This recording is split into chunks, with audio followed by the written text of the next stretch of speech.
We talked about the simple gas laws. Now we're going to talk about the ideal gas law. This one combines all of the other simple gas laws. And there's another one that we didn't talk about. So is there a point to the other ones? There is a point to the other ones, yeah. Because a lot of times you only have two things changing, and so then you can use that more simple. Yeah. When we have the ideal gas law, if you don't know what all the parameters are, like on that previous problem, we didn't know what the temperature was, right? We didn't know what the pressure was. So then it makes using the ideal gas law more difficult. But I'm going to show you how you can take this one equation, which is often called PIV-NERT, PV equals nRT, and from this you can very quickly get any of the simple gas laws. So your book goes through how all of these combine as part of this business here, and I've found that most students don't find that very interesting, so we'll just cut to the chase. There's the ideal gas law. PV equals nRT, and we've got a new letter in there. R is the ideal gas constant. So if you use the same units, that value is going to be the same all the time. What its value is depends on which units you use. In Chem 1A, we're going to use liters, atmospheres, moles, and Kelvin. So liter and atmospheres are the ones that sometimes are different. PV equals nRT. We've got the pressure times the volume is equal to the amount of gas in moles times the ideal gas constant, 0.08206, liter atmospheres per mole Kelvin times the temperature in Kelvin.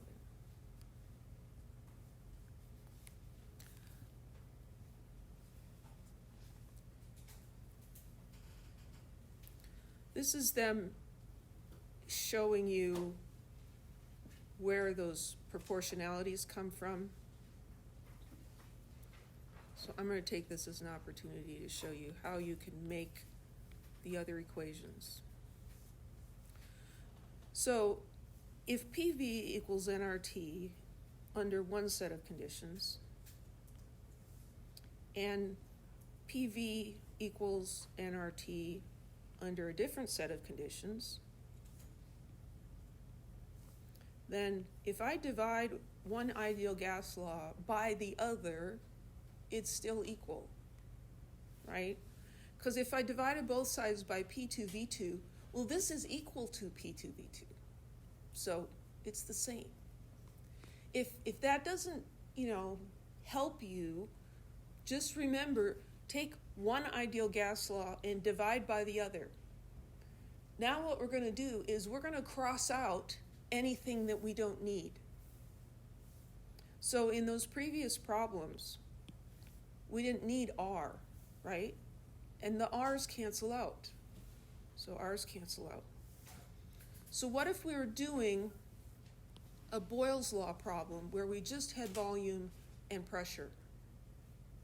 That would mean that the N is constant and T is constant. So N1 would equal N2. It's not changing.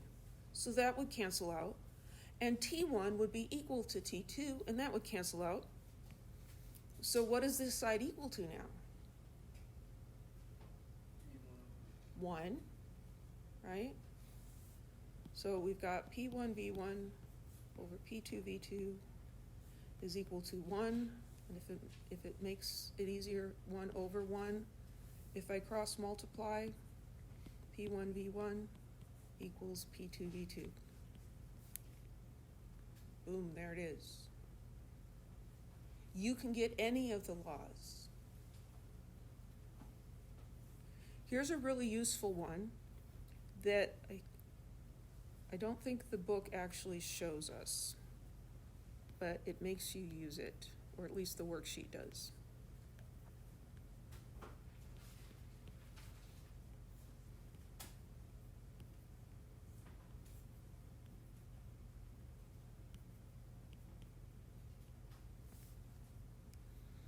what if the only thing that's constant is the amount of gas?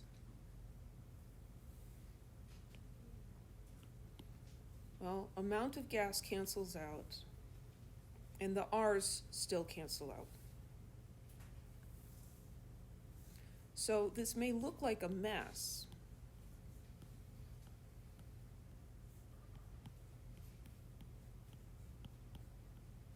But that's what's sometimes called the combined gas law, because it combines the three variables instead of just two. And so you can just cross multiply that and solve it for the variable you need, plug things in, and you're good to go. And I mentioned before, I'm not going to make you remember that Boyle's law is the one with volume and pressure, or Charles' law is volume and temperature. This is the only one I can remember, and it's only because moles and Avogadro's number go together in my head. But we just need to be able to come up with and use those gas laws. Okay, so a lot of times when you need to use the ideal gas law, we don't have things changing. The simple gas laws, it's always the temperature's going to this, or gas is being added, there's always something changing. Ideal gas law problems just are where they are. An 8.50 liter tire contains 0.552 moles of gas at a temperature of 305 Kelvin. What is the pressure in atmospheres and PSI of the gas in the tire? So let's pretend that we didn't notice that this says ideal gas law 1, and we're not sure what kind of a gas law problem this is. We can still highlight the values that are given and what we're trying to find. And we can still use the table approach to organize things.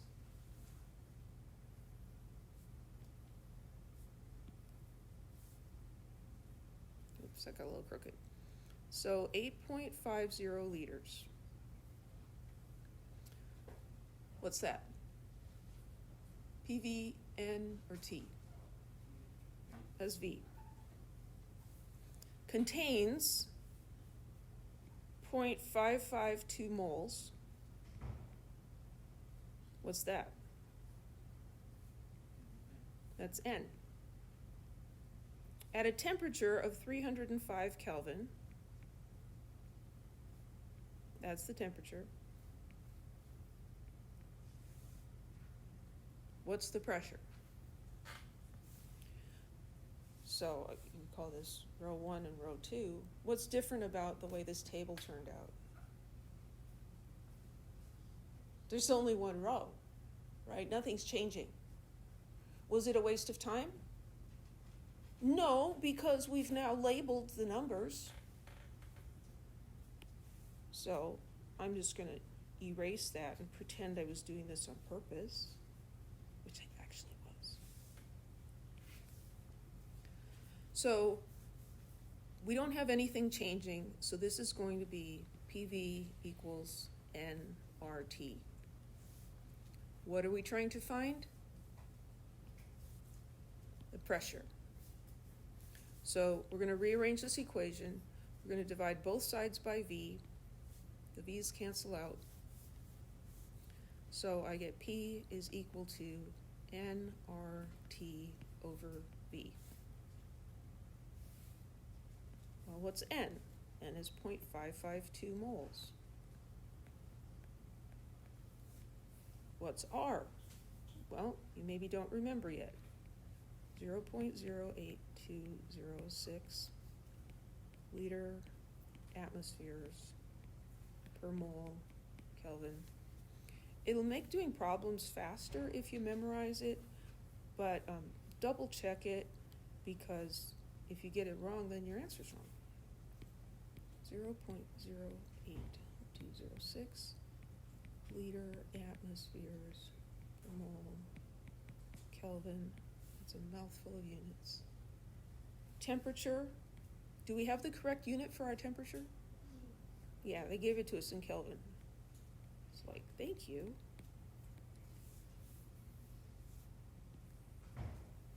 divided by the volume, 8.50 liters. The units in the ideal gas constant tell me what the other units have to be in order for me to be able to use this gas constant. In the other ones, you could have cubic decimeters cancel each other out. That's not going to work here.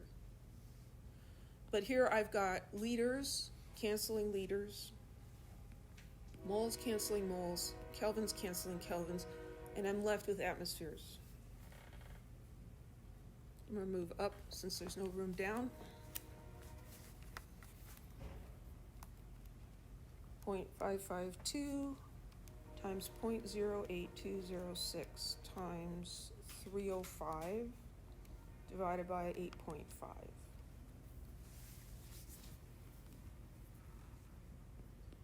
1.625. How many sig figs?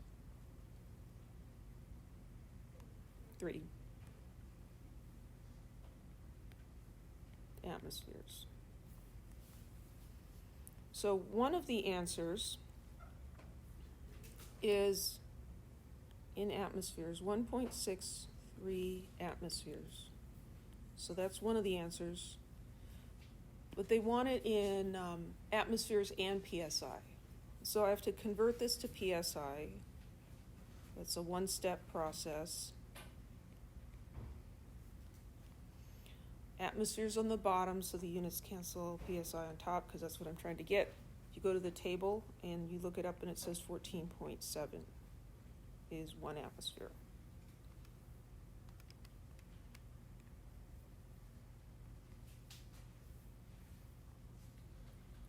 .893 PSI.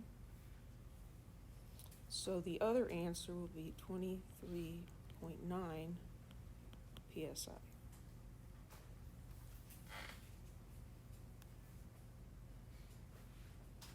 Any questions?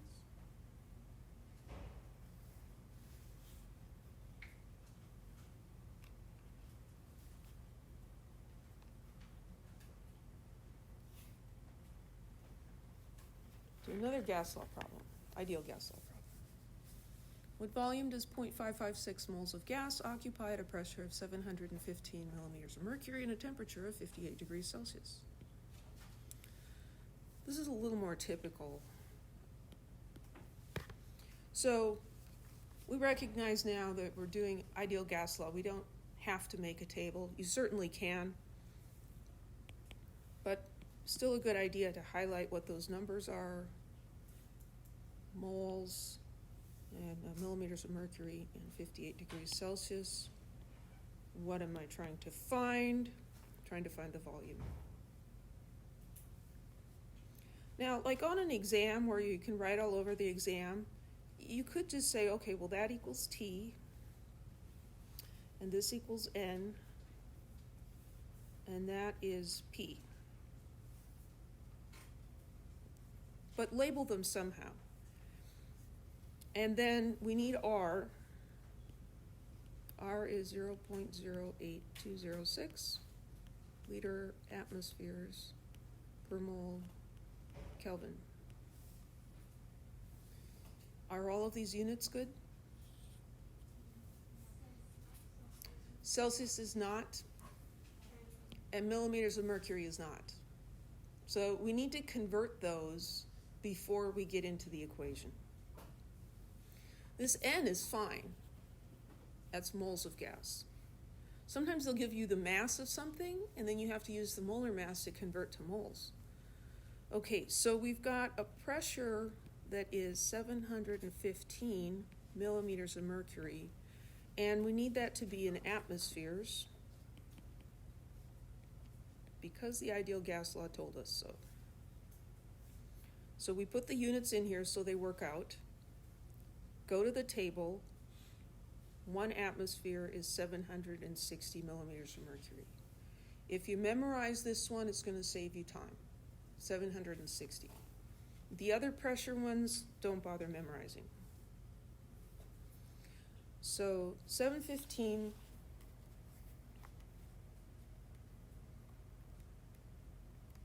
divided by 760.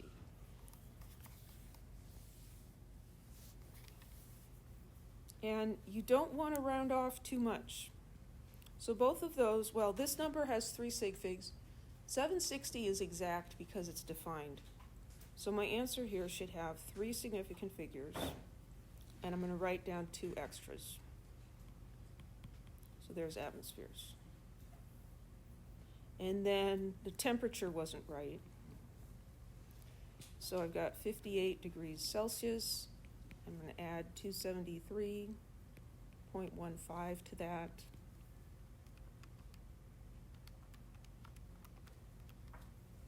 And that's 331.15 Kelvin. That would also have 3 sig figs.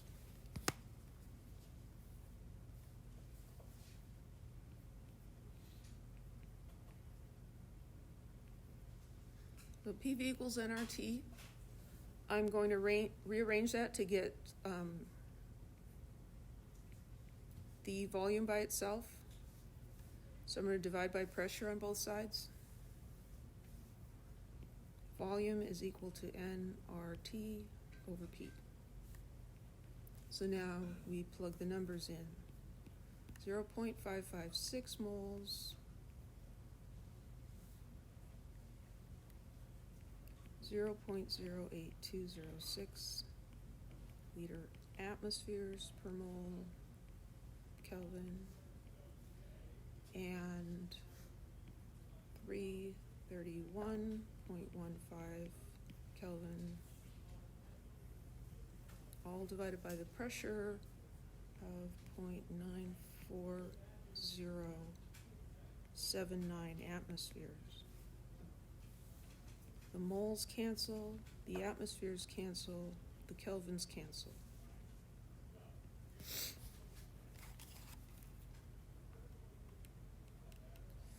.556 times 0.08206 times 331.15 divided by 0.94079 equals 16.0597. I've got 3 sig figs and 4 and 3 and 3.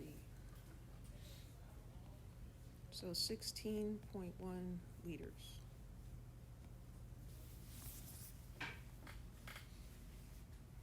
Yes? When we know when to use the 273.15 and 273? That's a good question. And I've kind of done it a little differently in different semesters because the book doesn't treat it consistently.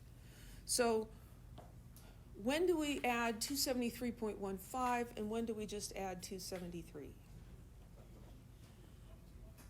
I think an okay thing to do is if your temperature is to the nearest 1 degree, go ahead and just use 273. It never hurts to use the 0.15. But if you had a temperature, that was 49.37 degrees Celsius, I don't want to lose the significance of those digits, so then I would want to use the whole thing. So part of me really just wants to always use the whole thing, but then some of these equations, they end up getting really long and, yeah. Any other questions? That's a very good question. 16.1 liters. Oops. Determine the pressure in millimeters of mercury of a 0.133 gram sample of helium gas in a 648 milliliter container at 32 degrees Celsius. There is literally an infinite number of problems that they could throw at you because you can change numbers and you can change units and you can change what you're looking for.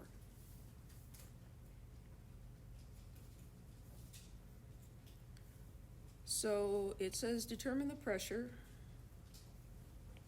and they're giving me a mass and a volume and a temperature.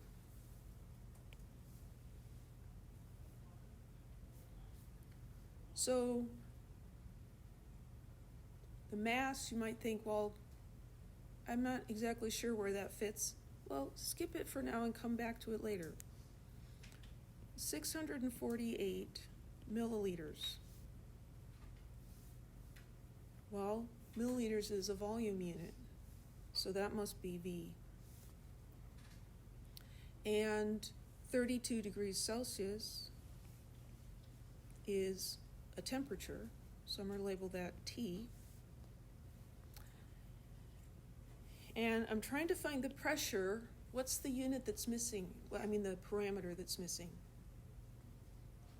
N, right? Because we have PV equals nRT. R is always the same.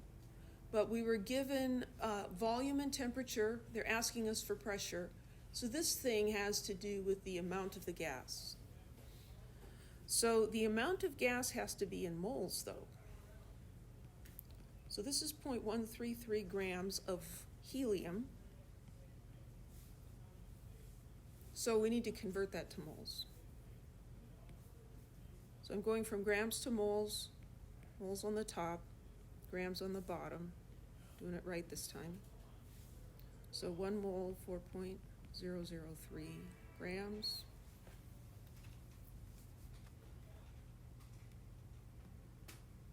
.133 divided by 4.003. 0.033 225. How many sig figs? 3. A lot of times it's 3. Well, 3 would be right there.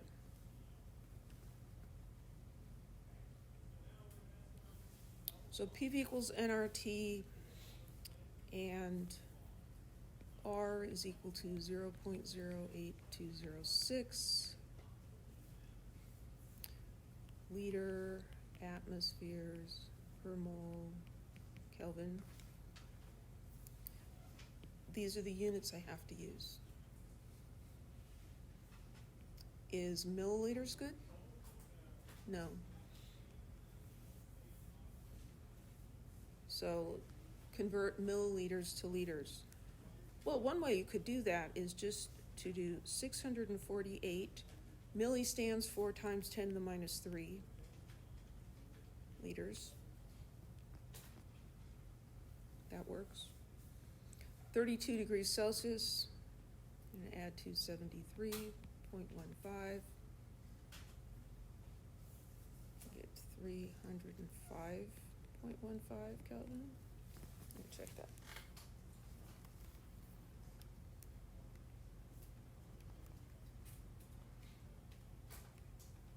Yeah.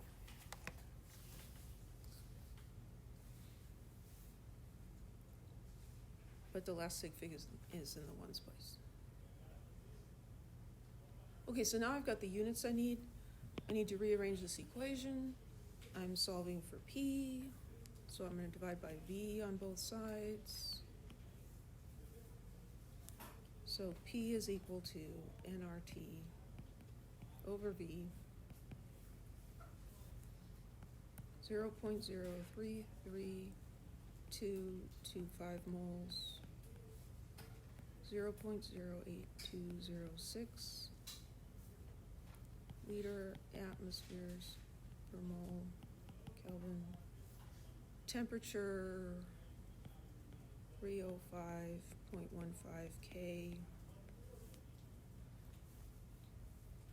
It's really long.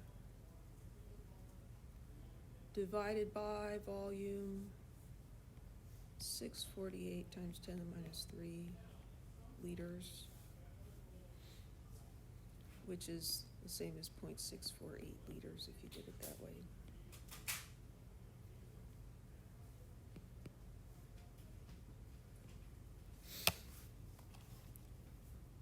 Moles cancel, liters cancel, kelvins cancel. 0.033225 times 0.08206 times 305.15 divided by 648 EE negative 3.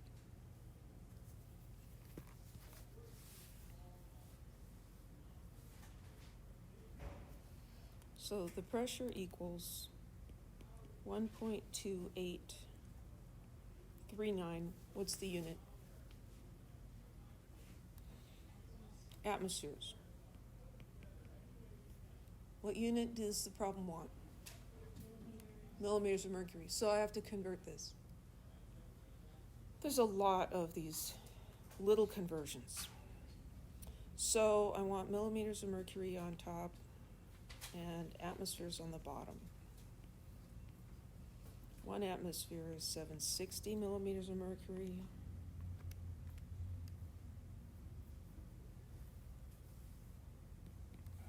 So 975.77, 976 millimeters of mercury.